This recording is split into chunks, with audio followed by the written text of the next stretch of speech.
Coba deh bayangin, kalau hidup kita ini kayak sebuah buku. Kira-kira sekarang kita lagi ada di bab berapa ya? Nah, psikologi perkembangan itu ya pada dasarnya ilmu yang ngebahas keseluruhan cerita itu. Kisah tentang gimana kita semua berubah dari awal banget sampai akhir nanti. Jadi ini bukan cuma soal anak-anak loh, ini cerita hidup kita semua. Oke, kita mulai dari pertanyaan yang kelihatannya simpel, tapi jawabannya, wah, nggak sesimpel itu. Kapan sih kita berhenti tumbuh dan berkembang? Kebanyakan orang mungkin mikir, ya pas sudah dewasa, pas remaja akhir, kelar. Eits, tunggu dulu, yakini? Ternyata jawabannya itu jauh lebih rumit dan jujur lebih seru dari yang kita kira. Nah, ini dia intinya. Psikologi perkembangan itu simpelnya studi ilmiah tentang semua perubahan yang kita alamin seumur hidup. Jadi nggak cuma fisik ya, tapi juga mental, emosional, sosial, pokoknya semuanya deh. Bukan cuma nambah tinggi atau berat badan, tapi juga gimana cara kita mikir, ngerasain sesuatu, dan berinteraksi sama orang lain, itu semua berubah seiring waktu. Yuk, kita buka buku kehidupan kita ke bab pertama, fondasi awal. Ini masa-masa dari kita lahir sampai beberapa tahun pertama. Wah, ini adalah periode di mana perubahan itu terjadi cepat banget, luar biasa. Semua fondasi buat hidup kita ke depannya itu dibangun di sini. Dan yang bikin takjub, semuanya itu benar-benar dimulai dari momen ini. Cuma dari pertemuan dua sel loh, dari situ terciptalah semacam blueprint genetik yang unik banget. Warisan dari orang tua kita yang nantinya bakal ngaruh ke banyak banget hal dalam hidup kita. Begitu lahir, salah satu tugas besar pertama kita itu ya menguasai tubuh sendiri.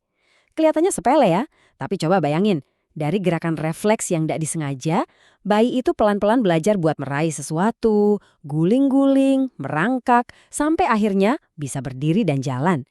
Setiap gerakan kecil itu buat mereka adalah kemenangan besar. Di waktu yang sama, ada lompatan kognitif lain yang nggak kalah keren, bahasa.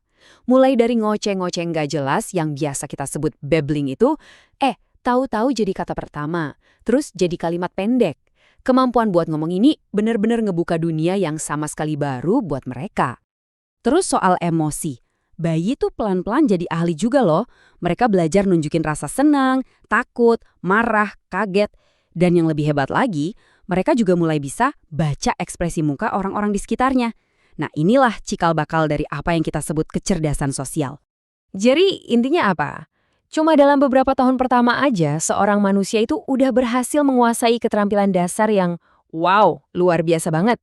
Dari belajar makan sendiri sampai ngerti konsep-konsep sederhana, pencapaian di masa bayi ini benar-benar fenomenal dan jadi pondasi buat semua hal yang akan kita pelajari nanti.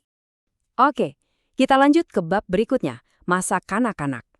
Kalau fondasi fisik dan otaknya udah mulai kebentuk, sekarang fokusnya pindah. Pindah kemana? Keluar. Ke dunia sosial yang lebih gede. Disinilah kita mulai belajar gimana caranya jadi bagian dari masyarakat.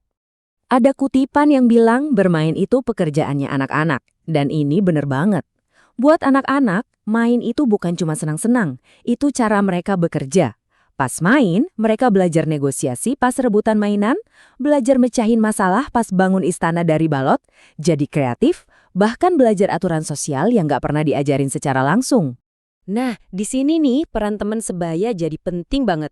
Geng main itu ibaratnya laboratorium sosial pertama buat seorang anak. Di situ mereka belajar gimana caranya bergaul, ngebentuk jati diri di luar lingkungan keluarga, ngerti aturan main di masyarakat, dan mulai mandiri sedikit demi sedikit. Pas udah mau akhir masa kanak-kanak nih, tujuannya jadi jelas, persiapan buat mandiri. Mereka belajar ngurus diri sendiri, dikasih tanggung jawab kecil-kecilan, dan belajar banyak skill yang diharapkan sama orang dewasa. Ini kayak jembatan gitu, buat masuk ke babak hidup selanjutnya. Dan sekarang, kita masuk ke bab yang mungkin paling ribet dan penuh keputusan besar. Masa dewasa awal. Di fase ini, kita udah nggak lagi cuma belajar tentang dunia, tapi kita secara aktif membangun hidup kita sendiri di dalam dunia itu. Grafik ini kelihatannya mungkin agak bikin pusing ya, tapi idenya sebenarnya simpel. Tiap kurva ini nunjukin kapan sih biasanya orang-orang mencapai tugas perkembangan tertentu. Ada kurva buat lulus sekolah, mulai kerja, nikah, sampai jadi kepala keluarga. Ini nunjukin kalaupun jalan hidup tiap orang beda-beda, tetap ada polanya loh. Kalau kita bedah datanya lebih dalam, ada yang menarik nih. Misalnya, data di sini nunjukin puncak usia nikah buat perempuan itu cenderung lebih muda, sekitar 23 tahun. Kalau laki-laki sekitar 27. Tapi pas ngomongin peran jadi kepala keluarga, puncaknya di umur yang hampir sama, sekitar 33 tahun. Tapi ingat ya, ini kan rata-rata. Cerita hidup kamu atau aku bisa jadi beda banget. Jadi ya, inilah to-do list raksasa di masa dewasa awal. Tiap poin di sini, milih pasangan, mulai kerja, punya anak, itu kayak dunia baru yang penuh tantangan dan butuh penyesuaian. Dan setiap keputusan yang kita ambil di sini, itu yang bakal nentuin alur cerita kita ke depannya. Oke, setelah kita jalan-jalan ke bab-bab awal kehidupan, kita balik lagi ke pertanyaan paling dasar.